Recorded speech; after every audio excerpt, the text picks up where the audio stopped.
प्रिय छात्रों से प्रेम नमस्ते।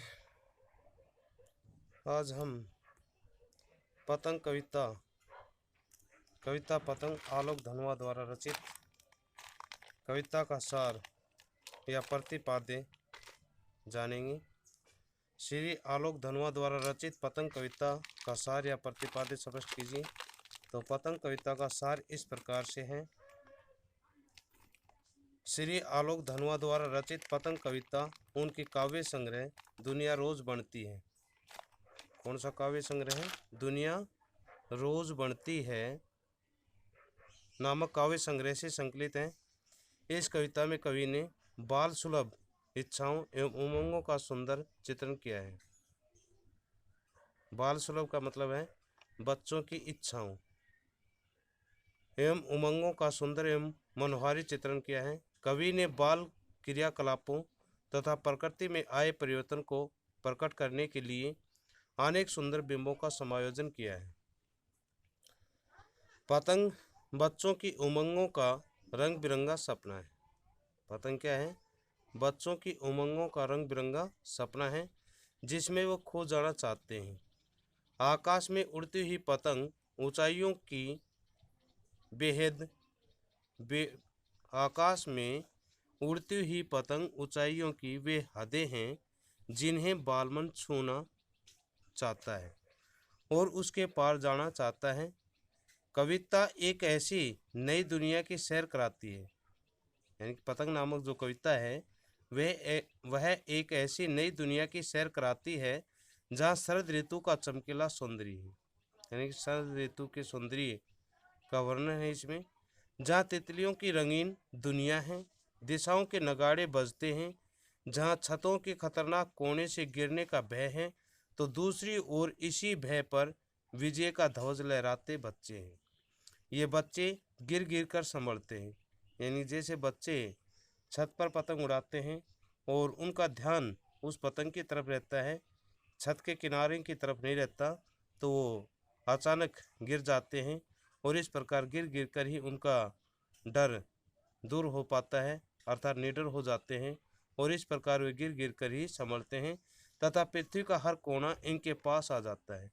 जब वे पतंग उड़ाते हैं तो ऐसा लगता है जैसे पृथ्वी चलकर इनके पैरों के पास खुद चलकर आ रही हो।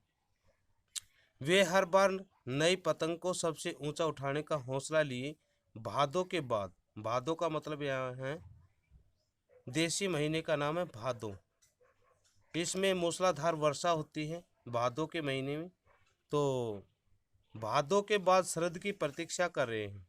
यानी कि भादों के बाद जैसे शरद ऋतु आती है तो उसका इंतजार कर रहे हैं। सबसे तेज बौछारों के समय का अंधेरा व्यतीत हो गया है, अर्थात जो मूसलाधार वर्षा थी वह अब समाप्त हो गई है और बौछारों का समय का अंधेरा जो है उसमें रहता है वह समाप्त हो चुका है।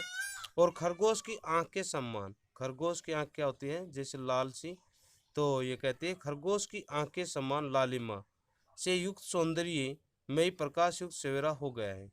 शरद अनेक झाड़ियों को पार करके, शरद ऋतु जो है अनेक उसको पार करते हुए तथा नई चमकदार साइकिल का मतलब है बच्चे नई नई साइकिल चलाते हुए, तेज गति से चलाते हुए, जोरों से घंटी बजाते हुए, जल्दी जल्दी घंटी बजाते हुए आ गया है।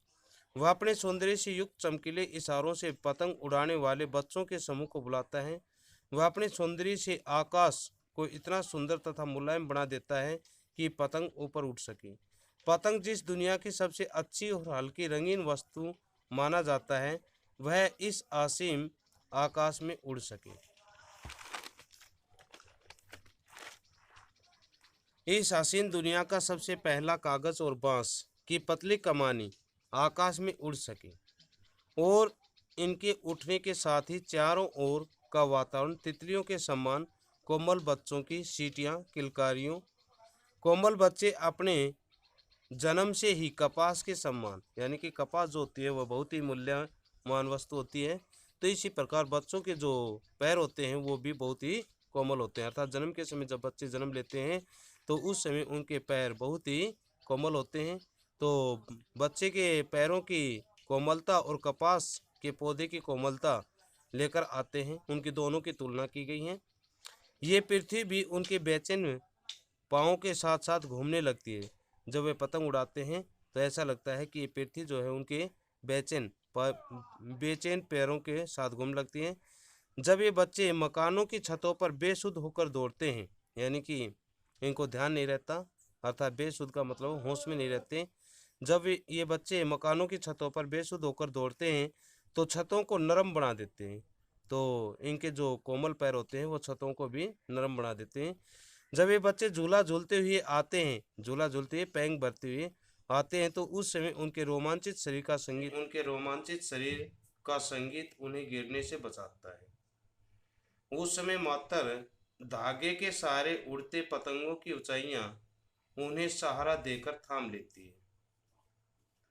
असीम आकाश में पतंगों की ऊंचाइयों के साथ साथ ये कोमल बच्चे भी अपने उत्साहपूर्ण रंध्रों के सहारे उड़ रहे हैं। रंध्र का अर्थ है यहाँ पर छिद्र के सहारे उड़ रहे हैं।